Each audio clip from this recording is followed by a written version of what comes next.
Hello everybody, welcome back. आज हम लोग रेन ऑन द रूफ का स्टडी करेंगे, जिसे कोट्स किन्नी ने लिखा है। यह क्लास 9th के लिए एनसीईआरटी से प्रिस्क्राइब्ड है। सर्वप्रथम मैं कोट्स के बारे में बताता हूँ। कोट्स का जन्म 24 नवंबर 1826 को अमेरिका में हुआ था। वह एक प्रसिद्ध अमेरिकी वकील, राजनेता, पत्रकार और कवि थे। साहित्य के क्षेत्र में इनका विशेष योगदान रहा। 25 जनवरी 1904 को इनका देहांत हो गया। यह कविता रेन ऑन द रूफ प्रदर्शित करती है कि वर्षा कवि के लिए सर्वाधिक खुशियाँ लाती है। जब वह अपने स्वप्न में डूबा रहता है और अनेक आनंद के क्षण उसके मस्तिष्क में घूम रहा होता है। छत पर वर्षा की बूंदों का टपटपाना कवि को बेहद पसंद है। अब मैं आपको इस कविता को लाइन बाय लाइन समझाता हूँ। Rain on the roof, on the roof, rain on the roof. Title से ही स्पष्ट हो जा रहा है, टाइटल से ही स्पष्ट हो जा रहा है। रेन ऑन द रूफ मतलब छत पर वर्षा की बूंदें या छत पर वर्षा। ठीक, तो अब हम लिखते हैं, इसे लाइन बाय लाइन देखते हैं। When the humid shadows hover, humid shadows का सेंस है बादल। humid shadows मीन्स बादल या क्लाउड। hover मीन्स होता है मंडराना। ठीक है, मंडराना समझते हैं ना, किसी चीज़ के चारों तरफ घूमना फिरना, जैसे मधुमक्खियाँ मंडराती हैं, इस तरह से। Over all the स्टेरी sphere, स्टेरी sphere का यहाँ सेंस है स्काई, आकाश। ठीक है, तो अब इस दोनों का मतलब मैं एक साथ बता रहा हूँ। दो लाइन का मतलब आप एक साथ समझेंगे, एक ही में इसका सेंस आ जाएगा, एक लाइन में ही। देखिए, व्हेन द ह्यूमिड शैडोज हावर, मैं बता दिया ह्यूमिड हेयर का सेंस है बादल, क्लाउड। हावर में से मंडराना। Over all the starry spheres, starry spheres means मैंने बताया आपको आकाश। अब देखिए, जब पूरी आकाश में बादल छाए हुए हो, व्हेन जब पूरे आकाश में बादल छाए हुए हों। जब देखिए, जब पूरे आकाश में, जब पूरे आकाश में बादल छाए हुए हों, जब पूरे आकाश में बादल छाए हुए हों, यानी जब पूरे आकाश में बादल मंडरा रहे हों, काली घटाएं छाई हुई हों। क्लियर? तो पहले दो लाइन का मतलब समझ लिया कि जब पूरे आकाश में बादल छाए हुए हों, and the melancholy darkness, and melancholy darkness, melancholy का सेंस है उदासी, मेलांकली उदासी, और डार्कनेस में से अंधेरा। जेंटल से बना हुआ, जेंटल में से धीरे धीरे। विप्स जानते ही हैं, रोना, इन रेनी टीयर्स। अब इस दो लाइन का मतलब समझिए। तो and the melancholy darkness gently weeps in rainy tears, मतलब जब गहरा उदासी अंधकार, जब गहरा उदासी अंधकार वर्षा के रूप में, जब गहरा उदासी अंधकार, जब गहरा उदासी अंधकार वर्षा के रूप में, रेनी टीयर्स, वर्षा के रूप में आंसू बहाकर धीरे धीरे रोता हो। देखिए इस दोनों का मतलब यह है कि और जब गहरा उदास अंधकार, जब गहरा उदास अंधकार वर्षा के रूप में आंसू बहाकर धीरे धीरे रोता हो। तो मतलब समझ में आ गया। पहले दो लाइन का मतलब हुआ कि जब आकाश में बादल छाए हुए हों, जब आकाश में बादल छाए हुए हों और गहरा उदास अंधकार वर्षा के रूप में आंसू बहाकर धीरे धीरे रोता हो। What a bliss to press the pillow. Bliss का सेंस बहुत बड़ा आनंद, परम आनंद। What a bliss to press the pillow. Pillow means तकिया, pillow मीन्स तकिया। Of a cottage, कटेज जानते हैं, झोपड़ी, कुटी। What a bliss to press the pillow a cottage chamber bed।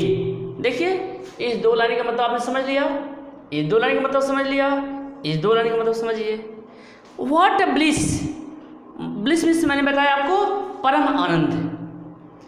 To press, press means दबाना, द पिलो तकिया, of cottage chamber bed, मतलब कहा जा रहा है कि चैम्बर बेड मतलब कुटिया के कमरे में, कुटिया के कमरे में लगे हुए बेड या कुटिया के कमरे में लगे हुए बिस्तर के तकिए, कुटिया के कमरे में लगे हुए बिस्तर के तकिए पर सिर दबाना। यानी कहा जा रहा है कि कुटिया के कमरे में बिस्तर पर लगे हुए तकिया, बिस्तर पर लगे हुए तकिए को सिर पर दबाना, सिर पर दबाना। And lie listening to the patter, देखिए, of the soft rain overhead. देखिए ओवरहेड में होता है सिर के ऊपर, मतलब आगे होकर है कि और लाई, लाई में लेटना, और लेटे हुए अपने सिर के ऊपर छत पर, और लेटे हुए अपने सिर के ऊपर छत पर कोमल वर्षा की फड़फड़ाहट, कोमल वर्षा की फड़फड़ाहट सुनना कितना परम आनंद होता है। अर्थात वह यह कहना चाहते हैं कि लेटे हुए सिर के ऊपर, अर्थात लेटे हुए अपने सिर के ऊपर छत पर कोमल वर्षा की जो फड़फड़ाहट होती है वह बड़ी आनंद देती है जब उसे कोई व्यक्ति सुनता है। ठीक है, यानी वह यह कहना चाहते हैं कि जब लेटे हुए अपने सिर के ऊपर छत पर वर्षा की फड़फड़ाहट जब वह सुनते हैं तो उन्हें परम आनंद होता है, परम सुख की अनुभूति होती है। तो ठीक है, तो इस तरह से जो है आपने on the shingles has an echo in the heart. देखिए सेकंड स्टेंजा को देखें। एवरी टिंकल, टिंकल में होता है टन टन की आवाज़, on the shingles. Singles means होता है आयताकार लकड़ी की टाइलें, आयताकार लकड़ी की टाइलें। सिंगल मीन्स आयताकार लकड़ी की टाइलें। Has an echo, echo means आवाज़ की गूंज, इन द हार्ट। ठीक, तो इस दो लाइन का मतलब समझिए। कहा जा रहा है every tinkle on the shingles has an echo in the heart, यानी छत पर लगी लकड़ी की, छत पर लगी लकड़ी की आयताकार टाइल्स, छत पर लगी लकड़ी की आयताकार टाइल्सों पर वर्षा की बूंदें, टाइल्सों पर वर्षा की बूंदें टप टप की आवाज़ करती हैं या टप टप की आवाज़ हृदय में सुनाई पड़ती है। मतलब वो यह कहना चाहते हैं कि जैसा कि जो छत है, छत पर लकड़ी की आयताकार टाइल्सें लगाई गई हैं और जब वर्षा होती है तो उन टाइल्स पर गिरती है और टाइल्स पर गिरने की वजह से टप टप की आवाज़ उनके हृदय में सुनाई पड़ती है, उनके हृदय में सुनाई पड़ती है, उनके मन में सुनाई पड़ती है। क्लियर? ठीक है। Next, and a 1000 dreamy fancies, fancies means कल्पना, इनटू बीजी बीइंग स्टार्ट। देखिए, एंड अ 1000 ड्रीमी फैंसीज मतलब कह रहे हैं कि एंड ए 1000 ड्रीमी फैंसीज मतलब जैसे ही मैं छत पर वर्षा की टप टप की आवाज़ को सुनता हूँ, जैसे ही मैं छत पर वर्षा की टप टप की आवाज़ को सुनता हूँ, इनटू बीजी बीइंग स्टार्ट, तो मस्तिष्क में हजारों स्वप्निल कल्पनाएं जाग उठती हैं, शुरू हो जाती हैं। यानी वह यह कह रहे हैं कि जब भी या जैसे ही वह अपने छत पर वर्षा की टप टप की आवाज़ को सुनते हैं, वैसे ही उनके मन में बहुत से काल्पनिक विचारधाराएं शुरू हो जाती हैं। नेक्स्ट देखिए, एंड अ 1000 रिकॉलेक्शंस, 1000 रिकॉलेक्शंस, रिकॉलेक्शंस में से स्मृतियाँ, memories, weave their air threads into woof, woof means ताना बाना। देखिए मीनिंग देखें, एंड अ 1000 रिकॉलेक्शंस कह रहे हैं कि और हजारों स्मृतियाँ, कह रहे हैं एंड अ 1000 रिकॉलेक्शंस और कह रहे हैं कि एंड ए 1000 रिकॉलेक्शंस और 1000 स्मृतियाँ, 1000 स्मृतियाँ वायु रूपी 1000 स्मृतियाँ वायु रूपी धागों में ताना बनाती हैं। कह रहे हैं कि 1000 स्मृतियाँ वायु रूपी धागे में ताना बाना बनाती हैं, वेव मिस बनाती हैं। ठीक है, मतलब समझ में आया? तो वह कह रहे हैं कि जैसे ही छत पर वर्षा की टप टप की आवाज़ को वह सुनते हैं, उनके मस्तिष्क में हजारों कल्पनाएं शुरू हो जाती हैं, हजारों तरह की विचारधाराएं उनके मन में आती हैं। As a listen to the patter of the rain upon the roof, कह रहे हैं कि as listen to the patter of the rain upon the, as I listen to the patter of the rain upon the roof. इस पूरे का मतलब एक साथ समझिए। इस पूरे का मतलब यह है कि और करें कि और हजारों स्मृतियाँ करें कि हजारों स्मृतियाँ वायु रूपी धागे में और हजारों स्मृतियाँ वायु रूपी धागे में ताना बाना बनाती हैं। ठीक है। और मतलब यह कहना चाहते हैं कि जब वह अपने छत पर, घर के छत पर टप टप की आवाज़ को सुनते हैं तो हजारों स्मृतियाँ वायु रूपी धागों में ताना बाना बनाती हैं। नेक्स्ट देखिए। ओके, तो now in memory comes my mother.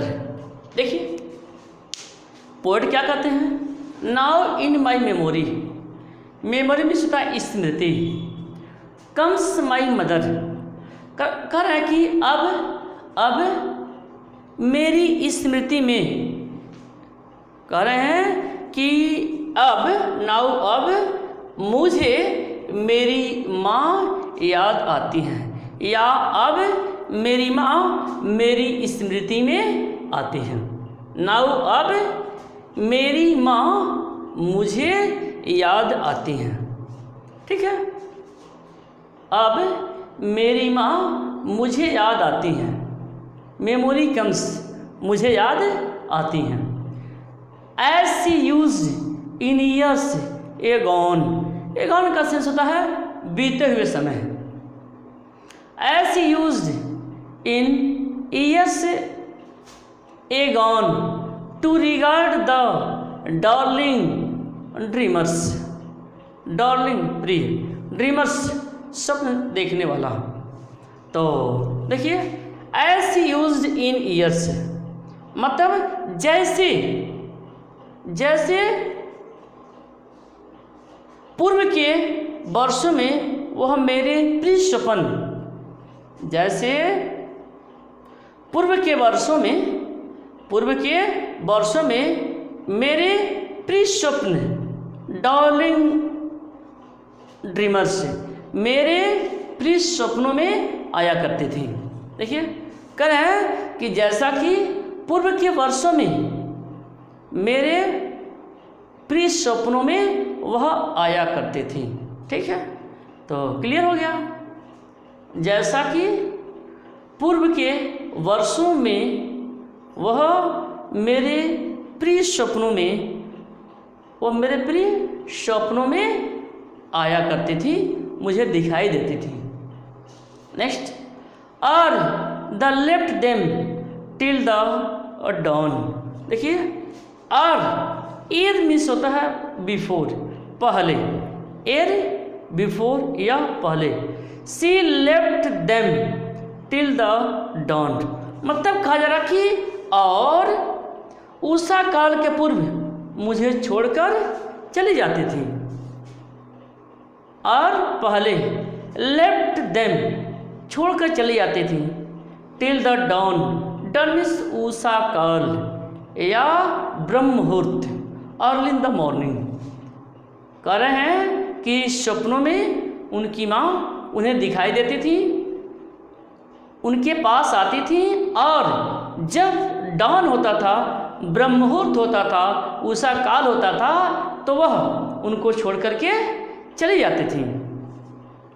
O I feel her fond look on me, कह रहे हैं कि on me as list to this refrain. देखिए लिस्ट, यहाँ लिस्ट का सेंस है हियर, सुनना। रिफ्रेन, देखिए रिफ्रेन दिया है, रेफरेंस का सेंस होता है गीत का अंतिम पद्यांश। I listen to this refrain मतलब which is played upon the shingles, shingles में मैंने बताया था टाइल्स, आयताकार लकड़ी की tiles by the pattern of the rain. मतलब देखिए इस पूरे का मतलब यहाँ से देखिए मतलब कर रहे हैं जैसे वर्षा की आवाज़, देखिए जैसे वर्षा की आवाज़ जो छत की टाइलों पर, जैसे वर्षा की आवाज़ जो छत की सिंगल्स छत की टाइलों पर वर्षा की टपटपाहट से उत्पन्न होती है। देखिए मतलब कहा जा रहा है कि जैसे वर्षा की आवाज़ जो छत पर टाइलों पर वर्षा की टपटपाहट से उत्पन्न होती है। आई लिस्ट में सुनना, मैं सुनता हूँ, मैं अनुभव करता हूँ या मुझे अनुभव होता है मानो मानो मेरी माँ अपने से ही दृष्टि से मुझे देख रही हो, मानो कि मेरी स्नेही माँ या मेरी माँ मुझे स्नेही दृष्टि से मुझे देख रही हूँ। तो इस तरह से है आपने देखा, इस तरह से वो बताते हैं मानो मेरी माँ अपनी स्नेही दृष्टि से मुझे देख रही है। तो इस तरह से आपको यह पूरी मीनिंग लाइन बाय लाइन आपको मैंने बताया। चलिए मैं इस पूरे को एक बार में पुनः बताता हूँ कि उसका क्या सेंस है। देखिए जो पोएट हैं, कवि हैं, वह यह कहते हैं कि मुझे मेरी माँ की याद आती है, जैसे पूर्व के वर्षों में वह मेरे प्रिय सपनों में आया करती थी। यानी जब स्वप्न देखते थे तो स्वप्न में वह अपनी माँ को देखते थे और ब्रह्म मुहूर्त से पहले ही वह उनको छोड़ करके चली जाती थी। जैसे वर्षा की आवाज़ जो छत की टाइलों पर वर्षा की टपटपाहट से उत्पन्न होती है, मैं सुनता हूँ। अर्थात कवि सुनते हैं और कहते हैं कि मुझे अनुभव होता है मानो मेरी माँ अपनी स्नेही दृष्टि से, बड़ी प्रेम से, बड़ी दुलार से मुझे देख रही हो। तो इस पूरे का मतलब है। तो इस तरह से आपको समझ में आ गया होगा। ओके।